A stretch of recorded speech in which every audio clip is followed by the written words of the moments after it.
What's up guys, it's Dekkster here, and we got a few more cards to look at from Descent of Dragons. Again, the power level of this expansion just seems insanely high, one of the highest that I can remember. But anyways, let's just jump into the cards.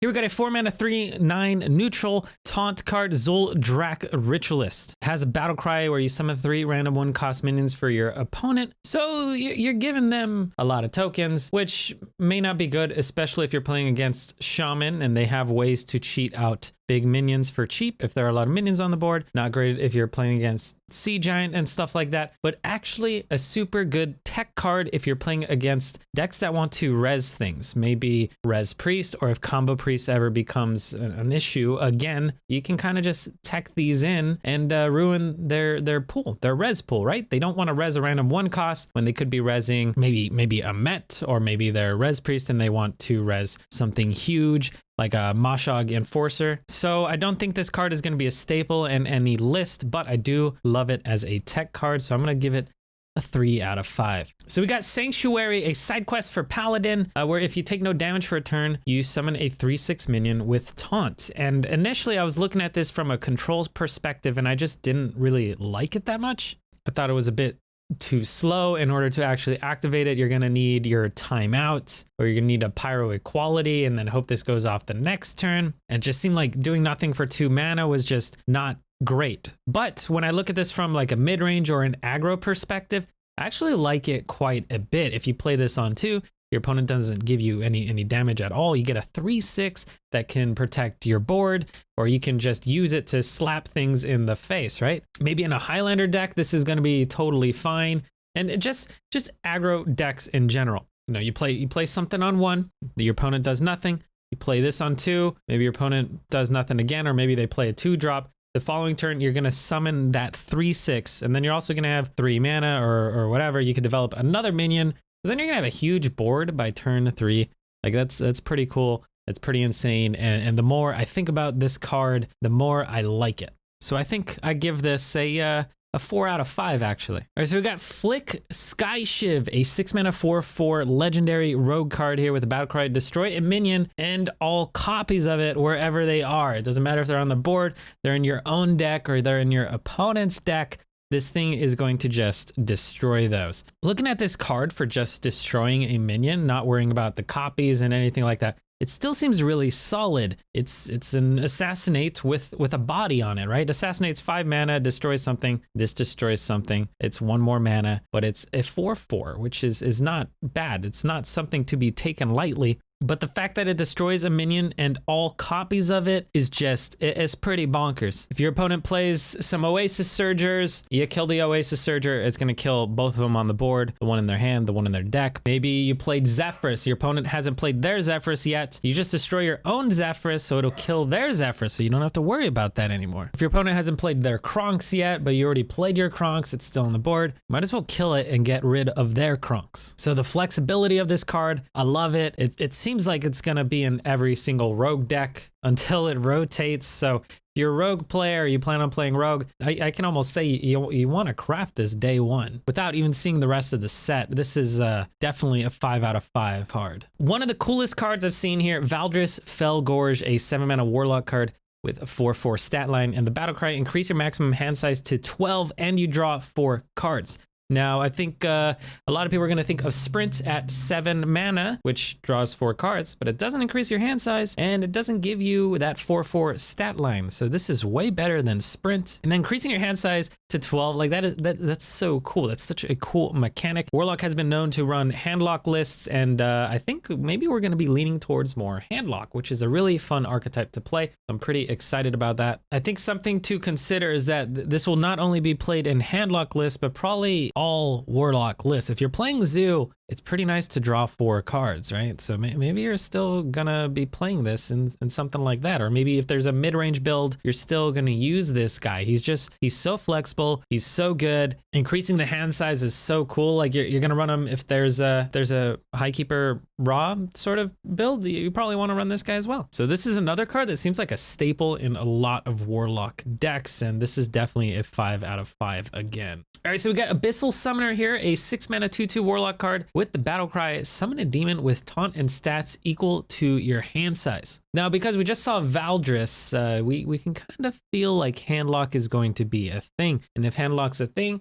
if you're constantly having, 8+ cards in your hand, maybe even 12 now, then Abyssal Summoner might be a good inclusion in that sort of deck. Let's say you just have 6 cards in your hand and you're gonna play this. It's going to be a 6-mana 2/2 with 5/5 demon that has taunt. It's not terrible. But, if you have 10 cards in your hand and then you play this and it summons a 9/9 with taunt, that's pretty dang good for 6 mana. And then if you have 12 cards in your hand, you play this, you're going to get an 11/11 with taunt, which is just nuts. Now, if we're looking at other things that kind of have taunt in the 6 slot, we're thinking Kartut Defender. And Kartut is just, he's so good in that 6 slot. Plus, he's going to heal you for 3 twice, right? So maybe Kartut is going to be slotted over this, or maybe you're going to run 1 or 2 of these in addition to the Kartuts. But I think it's kind of hard. As a Warlock, being able to heal yourself with the Kartut is just, it's so good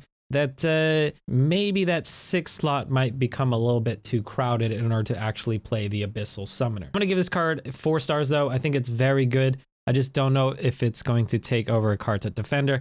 We're gonna have to see how the rest of the handlock cards kind of look and see if the 6 slot is just too crowded. Because I mean, they often ran like Siphon Soul and stuff like that as well. So I did miss a video for yesterday, so I'm gonna go ahead and review those cards really quick and maybe even some other ones that I missed, but just some quick notes so I don't fall behind. Here we got Hot Air Balloon, where at the start of your turn you gain +1 health. It's a 1-mana 1/2 mech. And looking at this from a Battlegrounds perspective seems really good, way better than Micro Machine, but I guess I shouldn't talk about Battlegrounds. We're talking about Standard here, and I don't think you really run this card.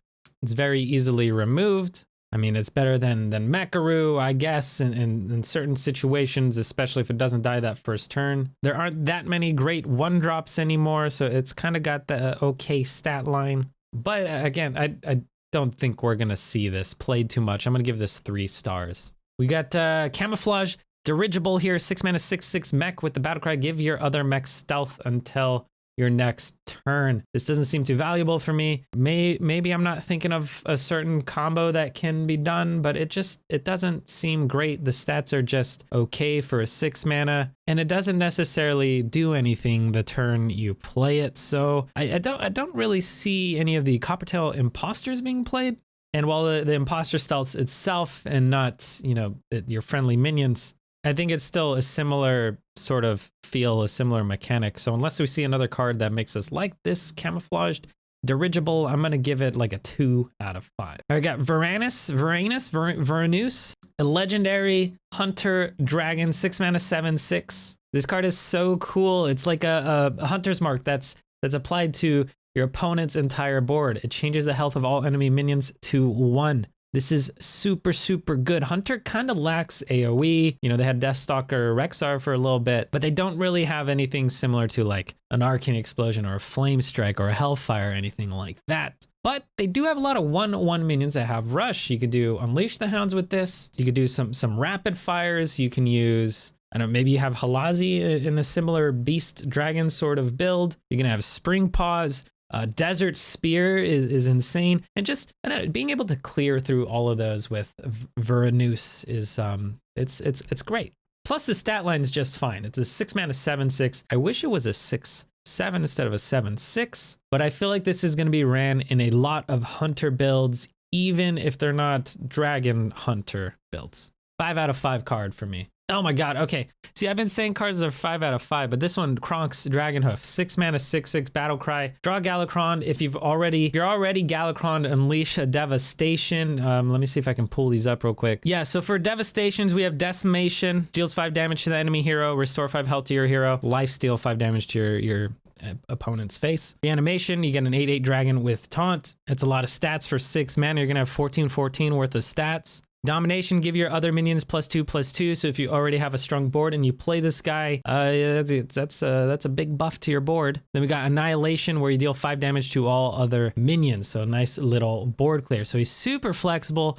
You get to choose which one you want for the right situation. And that's of course, if you're already Galakrond. If you're not, you obviously have your deck built around Galakrond and you want to draw Galakrond. So, 6 mana, 6/6 draw, one of the best cards in your deck. Probably something you want to be doing. I think this might be one of the best cards we've ever seen. And this is like a 6 out of 5, 7 out of 5, 10 out of 5. It's the best card we've seen. So kind of busted. I think Galakrond decks are going to be insanely good because of this and its flexibility. If you played in Rogue and you're shadow stepping it, pretty good. We got Amber Watcher, another insane card, a 5 mana 4/6 dragon with the Battlecry Restore 8 health. Now I'm glad this is only in Paladin because it would be a staple in almost every deck. I think it's similar to that heal bot that would heal you 8, but that was a 5 mana 3/3. This is not only a 4/6 instead of a 3/3, but it's a dragon, which helps synergize your dragon decks because you often need to hold dragons in your hand. So this is a nice one to include. Dragon Paladin definitely going to be a thing, but if there's a mid-range Paladin, a non-dragon Paladin, this is going to be in it as well. Another 5 stars for me. Like, this is insane. I feel like I have to redo my scale because the power level of these cards are so high. Once I finish doing all the card reviews, maybe I'll go over and readjust all my rating. Nekrium Apothecary, a 4 mana 2/5 rogue epic card here with the combo draw a death rattle minion from your deck and gain its death rattle. Now this is really good. Kind of reminds me of Elven Minstrel a little bit, which would draw 2 combo cards. It was also 4 mana. It was a 4/3, right? So a little less resilient, but it did more damage. So this is pretty good, only if you get the combo activated. But drawing a death rattle minion, reliably drawing a card that you put in your deck is something you really want. Gaining its death rattle, really good on top of that. So I'm kind of leaning towards Mechanical Whelp whenever I evaluate this, and drawing the Whelp and getting its death rattle, super good.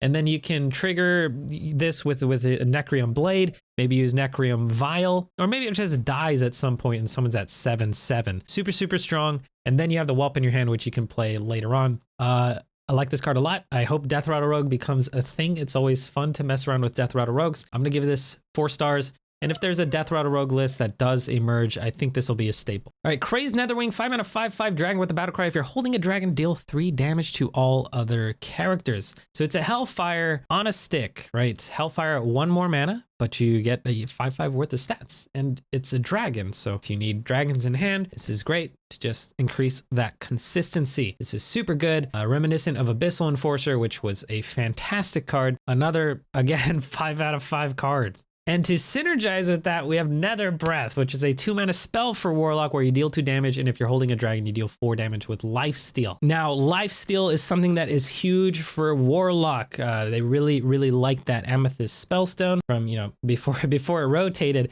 It was one of the best ways to heal yourself because you're a Warlock, you're tapping, you're self-damaging, and you really, you cherish the little bit of heal that you get. So being able to run this with the Crazed Netherwing is just, it seems like a no-brainer. I feel like if you're playing a control Warlock or you're playing even hand Dragon Lock, like that's looking like it might be a thing, you want to play this. Plus, it can go face. It can hit a minion, it can go face. It's so flexible. 5 out of 5 card again. And that's it. That covers the cards from yesterday and today. So I hope you guys enjoyed this. Thanks so much for watching these reviews and hitting the thumbs up. I really do appreciate it. You guys, you're amazing. I'm so excited for this expansion. I'm currently loving Battlegrounds as well. It just seems like a great time to be a Hearthstone player. Unless you're playing standard right now, I guess. But thank you for watching. Good luck on ladder or the Battlegrounds and stay hydrated.